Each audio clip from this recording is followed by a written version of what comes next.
ఆ రోజులు ఆ తర్వాత 90లో వాళ్ళు బాబ్రీ మసీద్ వెనుక ఉద్యమం, వ్యతిరేక ఉద్యమం మొదలు పెట్టారు. ఇటుకలు కలెక్ట్ చేయడం మొదలు పెట్టారు బాబ్రీ మసీద్ కట్టడానికి.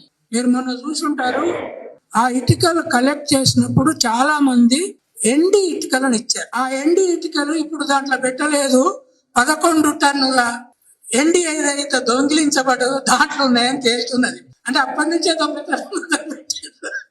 అప్పటి నుంచి 12 తులాల గోల్డ్ పోయింది. తర్వాత 300 నుంచి 500 వరకు కోట్ల డబ్బు పోయింది. వాళ్ళే, ఇంకెవరో కాదు. అప్పుడు మనమంతా హిందువులం, గంగ సింధు బిందువులం అని నినాదాలు. ఏబీవీపీ వాళ్ళు నా రూమ్ ముందుకు వచ్చి నినాదాలు ఇచ్చారు, మనమంతా హిందువులు. నాకు అర్థమయ్యేది కదా, అరే మనమంతా ఎట్లా హిందువులం అయినా పోయి, అరే మేము మాంసం లేకుండా పెళ్లి కాదు, మీరేమో మాంసం తింటేనే కక్కు వస్తుంది అంటారు. మా పోచమ్మ, ఎల్లమ్మ, మైసమ్మ మా దేవతలు, మీ దేవతలు విష్ణు, రాముడు, బ్రహ్మ అంటారు. అందరికి ఆయుధాలు ఉన్నాయి, మాకేమో ఆయుధాలు లేవు అని. అప్పుడు నేను why I'm not a Hindu రాష్ట్రం, దాన్ని ఎవరు పబ్లిష్ చేయలే. ఆఖరికి కలకత్తాలో కమ్యూనిస్ట్ పార్టీ అధికారంలో ఉంది కనుక ఒక ఆడామె దాన్ని పబ్లిష్ చేసింది. లక్కీలీ ఆ సంవత్సరం అది బెస్ట్ సెల్లర్ అయింది, లేకపోతే నేను చంపు. దేశంలోనే బెస్ట్ సెల్లర్. ఆ బుక్ పబ్లిష్ అయ్యి ఇప్పుడు 30 ఏళ్ళు.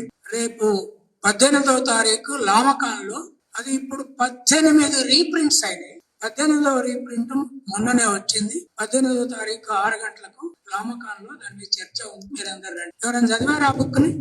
ఐఎమ్ నాట్ హిందూ, తెలుగులో కానీ ఇంగ్లీష్, 2-3. అంటే ఇప్పుడు మనం చదువులో పుస్తకాలు చదువుతలేము, మనము సెల్ ఫోన్ చూసి నిద్రపోతున్నాము.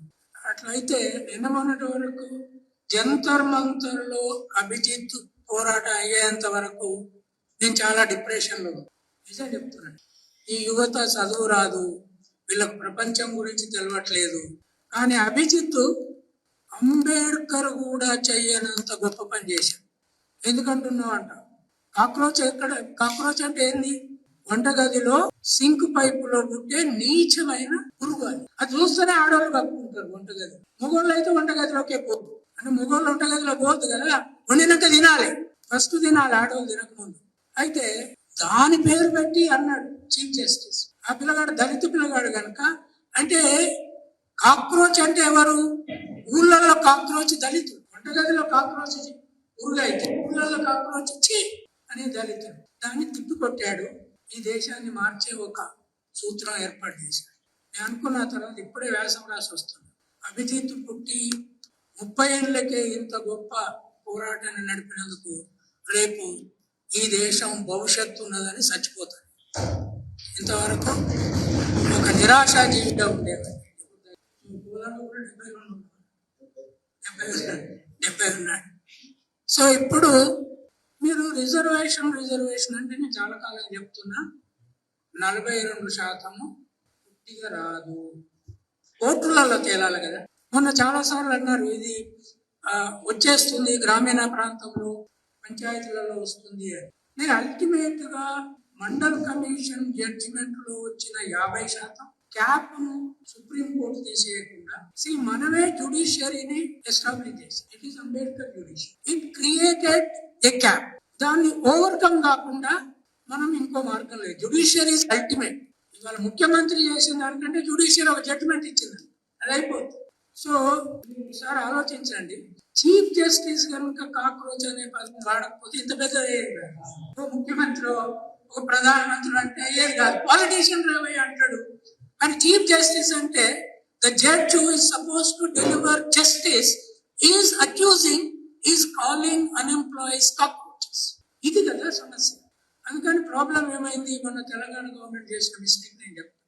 ఒకటి, ఇంతకు ముందు భారతదేశంలో ఇది పుట్టినప్పటి నుంచి, అంటే మన హరప్పా నగర నిర్మాణం నుంచి ఇప్పటి వరకు తెలంగాణలో జరిగినటువంటి పక్కా కులగణన ఎప్పుడు జరగదు. అది ఆ గవర్నమెంట్ క్రెడిట్ ఇవ్వాలి, పక్కా కులగణన.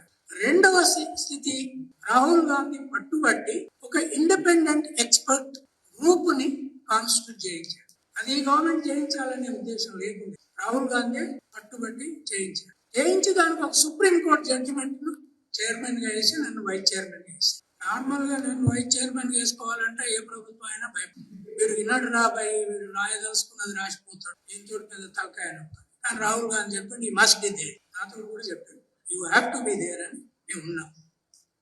ఇప్పుడు ఈ సెన్సెస్ అయినాయి, దీని మీద లెక్కలు ఏ కులము లెక్కలు ఎంత ఈ రోజు కొట్లాట అవుతుంది. అది ఈజీ మ్యాథమెటిక్స్. ఆ కులాన్ని దింతేనా, ఆ కులం ఎక్కువ ఉన్నది, మన మధ్య కొట్లాట సమస్య. That's absolutely stupid. ఆ లెక్కలు వచ్చినాయి. కులం నంబర్ ఇప్పుడు మీరు చూడకండి, నేను బేసిక్ నంబర్ చెప్తా. కానీ ఏం చూడాలి?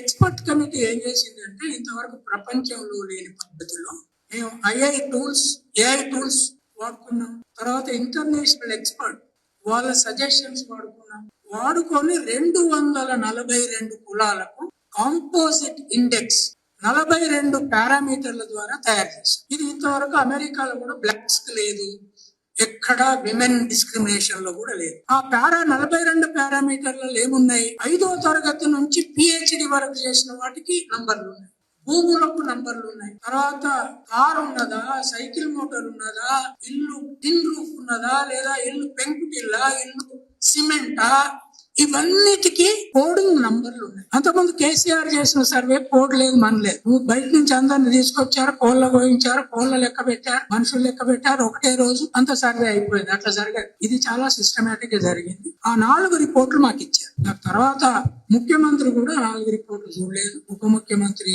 ప్లానింగ్ కమిషన్ మినిస్టర్ అయినా మాకు ఇచ్చారు. మేము ఆ డేటాను 2-3 నెలలుగా పనిచేసి దాని కంపోజిట్ బ్యాక్వర్డ్నెస్ ఇండెక్స్ తయారు చేస్తాం ఒక్కొక్క కులం. మీరు ఆ రిపోర్ట్లు ఎవరైనా డౌన్లోడ్ చేసుకున్నారా ఇప్పటి వరకు? డౌన్లోడింగ్ తెలుసు కదా మీకు. CPEC report, CSEEP expert reports అంటే మీకు గూగుల్లో డౌన్లోడ్ అయితే నంబర్ 2 రిపోర్ట్, నంబర్ 2 2 రిపోర్ట్లు ఉన్నాయి, first report and second report. Second report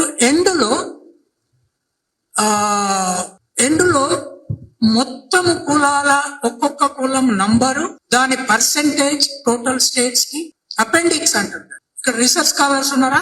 అందరు రీసెర్చ్ స్కాలర్. అపెండిక్స్ లో ఈ మొత్తం కులాల నంబర్, ఈచ్ కులానికి నంబర్, దాని percentage for the whole population of the state 3.55 crore and each కులం యొక్క composite backwardness index according to 42 categories parameters. Land, నీళ్లు ఉన్నాయా లేవా, కరెంట్ ఉన్నదా లేదా, తర్వాత రోడ్డు ఉన్నదా లేదా, ఇవన్నీ చూస్తాం. అది మీకు డేటా దొరుకుతుంది. 242 కులాలకు దొరుకుతుంది. దాంట్లో మీ కులము ఏ కంపోజిట్ నంబర్ లో డెవలప్ అయి ఉన్నదో చూసుకో. ఇప్పుడు నీదే కులం? గౌడ్. గౌడ్ ఎంత ఉంది? 78. మాది కుర్మ, నాకు 96 95 ఉన్నాయి. రైట్? ప్రతి కులానికి ఆ నంబర్ ఉంది. నంబర్ ఎక్కువ ఉంటే బాగా వెనకబడి ఉన్నాడు. Lower down to upper wise is the backwardness. It is a backward composite backwardness index, not forwardness. కింద తక్కువ నంబర్ ఉంటే బాగా అభివృద్ధి చెందినట్టు. ఇప్పుడు మీకు కొన్ని ఎగ్జాంపుల్ చెప్తాను. ఎవరు ఏ కులాలు హైయెస్ట్ డెవలప్డ్ గా ఉన్నాడు? తెలంగాణ.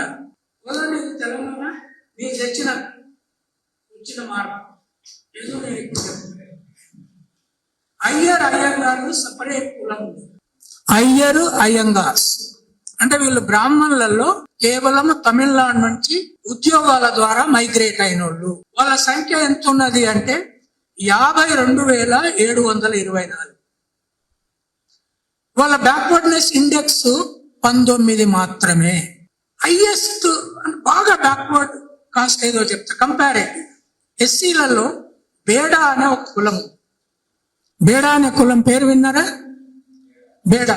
ఎస్సీలలో బేడా అనే ఒక కులం ఉన్నది. అది హైయెస్ట్ బ్యాక్వర్డ్ 113వ నంబర్లో ఉంది. మేము నంబరు 0 to 126 పెట్టుకున్నాం. బట్ 126 వరకు ఎవరు పోలేదు బ్యాక్వర్డ్నెస్ లో. 0లో కూడా ఎవరు లేరు, ఎందుకంటే అంబానీ ఆదాని ఇక్కడ లేరు, ఇంకా వాళ్ళు 0లో వచ్చేవారు. సో ఈ అయ్యంగారు 19 ఉన్నారు. బ్రాహ్మణ్స్ నెక్స్ట్ ఎంత? వాళ్ళు 3,35,806 ఉన్నారు. వాళ్ళ అభివృద్ధి రేటు 22.